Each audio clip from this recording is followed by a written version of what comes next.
Mobile phone password unlocker Emerald's GSM service. Follow this video properly. However, I will not be held responsible for any risk. Do this on your own risk.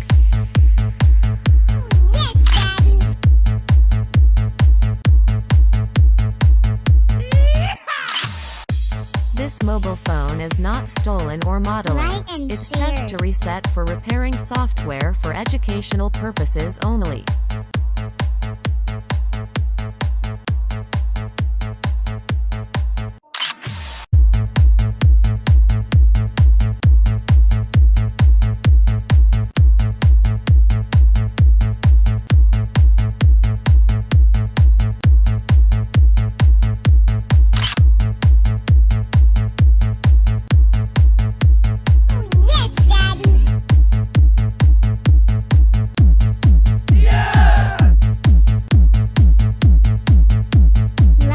Share.